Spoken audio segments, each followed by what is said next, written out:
हे महापुरुष, आप सो रहे हैं? मुझे इन दुष्ट पापियों से बचाइए जो मेरा पीछा कर रहे हैं। नींद से जागिए, मुझे बचाइए।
जब मधु कैटभ उनका पीछा कर रहे थे, तब स्वयं को बचाने के लिए उन्होंने आदि पराशक्ति का स्मरण किया। प्रलय काल में उस महामाया, उस योग माया ने अपनी माया के प्रभाव से पूरे ब्रह्मांड को माया में परिवर्तित कर दिया था। वो ब्रह्मदेव के सामने प्रकट हुई। योग माया के प्रतिरूप ने ब्रह्मदेव से प्रार्थना करने का कारण पूछा। ब्रह्मदेव ने उनसे प्रार्थना की कि वो उन राक्षसों से उनकी रक्षा करें जो उनका पीछा कर रहे हैं। उस योग माया ने कहा कि वो जगन माता का प्रतिरूप है और उनके माया जाल के कारण ही जगत में प्रलय हुआ है। उस योग माया ने बताया कि योग निद्रा में लीन श्री महाविष्णु ही उन्हें बचा सकते हैं, अन्य कोई नहीं।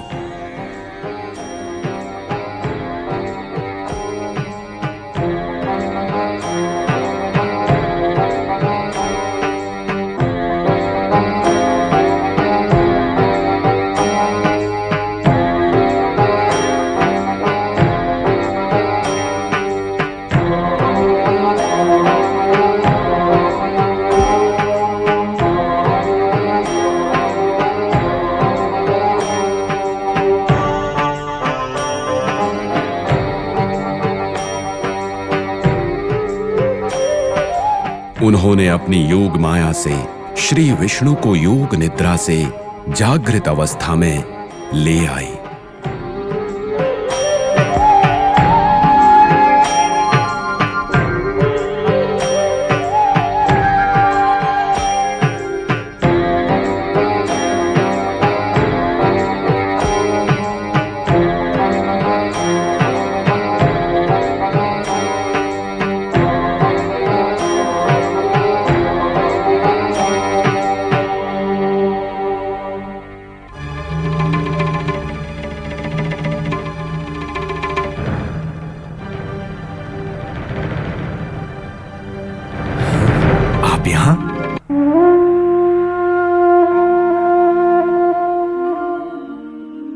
यह आश्चर्य की बात है।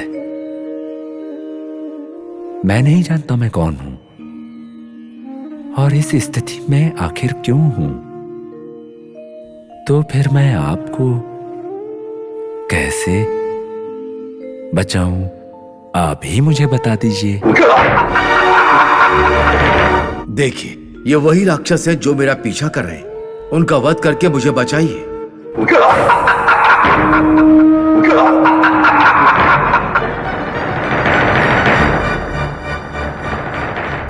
अरे वाह, दुस्साहस दुस्साहस! अब तक केवल एक था, केवल एक, किंतु अब दो हो गए हैं। ये भला कैसा चमत्कार है, ये समझ से परे है। हाँ भ्राता, वो मैं नहीं जानता, पर इस प्राण जीव का आसन बहुत अच्छा है, बहुत अच्छा है। अब जो भी हो, हम इन दोनों जीवों को अपने बाहुबल से हराकर इन्हें अपने अधीन कर लेंगे और इसके शयन आसन को भी छीन लेंगे। सही कहा भ्राता श्री, सही कहा। अरे ओ प्राण जीव, तुम कौन हो? और कायरों की तरह भागकर आया हुआ अजीब सिरों वाला जीव कहाँ है? तुम स्वयं अपना शयन आसन हमें दे दो, दे दो, अन्यथा हम तुम्हें मार कर तुम्हारा शयन आसन छीन लेंगे। यदि नहीं दिया तो तुम्हें हमसे युद्ध करना होगा। इतना क्रोध क्यों? यदि आपको ये आसन ही चाहिए तो आप लोग मेरे आगे हाथ जोड़कर प्रार्थना करोगे तो मैं तुम्हें वरदान के रूप में स्वयं ही दे दूंगा। तुमसे मांगना है, तुमसे हाथ जोड़ के प्रार्थना करना है। मैं तुम्हें और तुम्हारे शरण में आए हुए इसको, तुम दोनों को युद्ध में पराजित कर दूंगा और इस आसन को हम छीन लेंगे। रुक जाइए। जब वो प्राणों को बचाने के लिए भाग कर आए हैं तो वो युद्ध के योग्य कदापि नहीं हो सकते। तो फिर मैं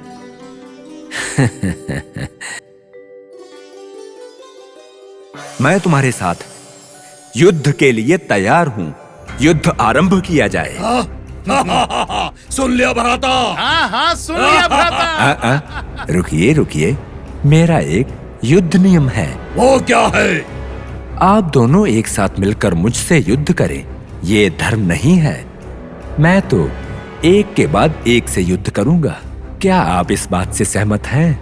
मधु और कैटभ जगत माता के वरदान से बहुत ही शक्तिशाली बन गए थे, इसलिए स्थिति कांता श्री महाविष्णु से लड़ना उनके लिए बहुत ही आसान था। एक के बाद एक उनसे युद्ध करते हुए बहुत साल बीत गए। श्री महाविष्णु ने आश्चर्यचकित होकर जगत माता का स्मरण किया। तब जगत माता ने उन्हें मधु और कैटभ के जन्म का रहस्य बताया और उनको मिले वरदान के बारे में भी बताया।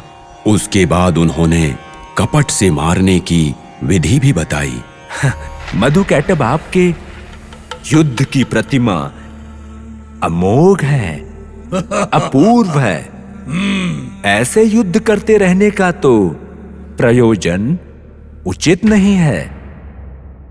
आप दोनों क्या चाहते हैं बोलिए, मैं आपको वरदान दूंगा। क्या कहा? तुम हमें वरदान दोगे? युद्ध में हमें हरा नहीं पाए और तुम हमें वरदान दोगे, हम तुमसे मांगेंगे। रुको रुको, बस करो। अति बल पराक्रम वाले मधु कैटभ तुम्हें वरदान देंगे। मांगो, तुम्हें क्या चाहिए? ऐसा क्या? हाँ। मधु कैटभ कहीं अपनी बात से मुकर तो नहीं जाएंगे? बंधुओं, मधु कैटभ, आपसे जो भी वरदान मांगा तो आपको देना ही पड़ेगा। एक बार सोच लो। आप दोनों अपने आत्म ध्यान से मिलकर सोच लो और मुझसे वादा करो।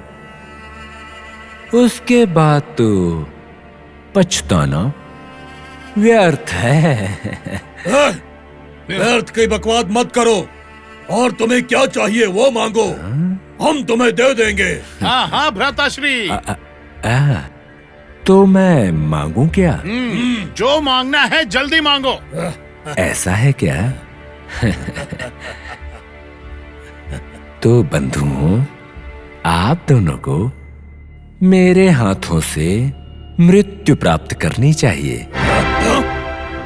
बस यही मेरी इच्छा है। आप बस इतना कर देंगे तो मेरे लिए बहुत होगा। अरे वो मायावी, हम तुम्हें वर देना चाहते हैं और तू हमें ही मारना चाहता है। आप भयभीत हो गए या फिर आप अपनी बात का कोई मोल नहीं समझते? वैसे भी आपके जैसे अत्यंत कायर और असत्य से भरे लोगों से तो बात करना ही व्यर्थ है। वचन देकर पीछे हटना हमारे गौरव को कलंकित करेगा। तुम्हारी इच्छा पूरी होगी, हमें कोई आपत्ति नहीं है, किंतु हमें तुमसे कुछ कहना है। वो क्या है?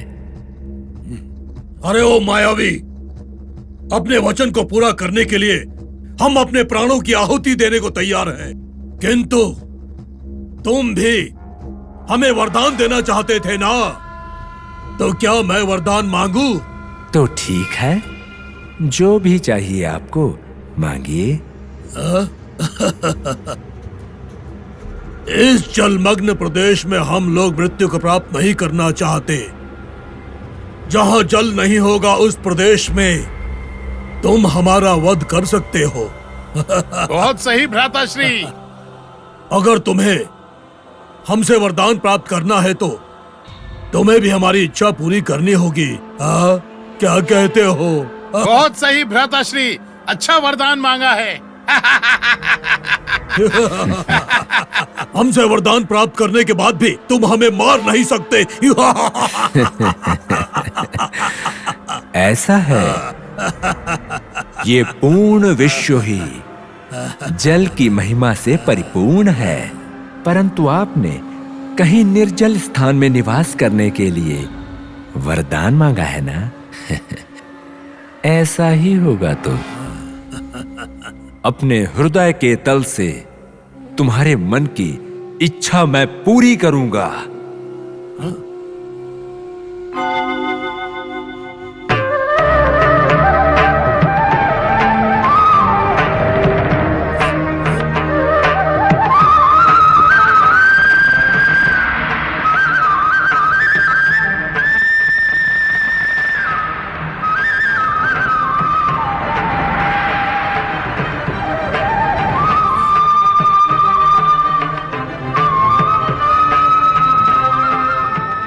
मधुकैटभ सुनो, मेरे घुटनों पर ही तुम्हारा मांगा हुआ निर्जल प्रदेश है, आइए।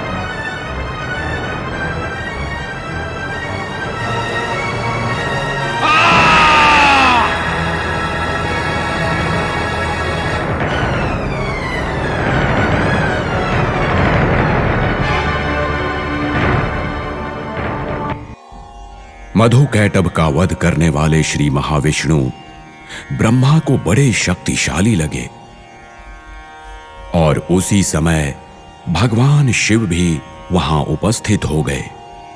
कौन क्या है ये कोई नहीं जानता था, वो कैसे पैदा हुए ये भी नहीं जानते थे, परंतु उन तीनों को एक ही समय में एक ही संदर्भ में लगा कि उनके पैदा होने का कारण कोई शक्ति है। अपने आविर्भाव का कारण जानने की इच्छा होने पर वे तीनों एक दूसरे की ओर देखने लगे। उस अतीन्द्रिय शक्ति का दर्शन पाने के लिए अपने अपने मन में प्रार्थना करने लगे।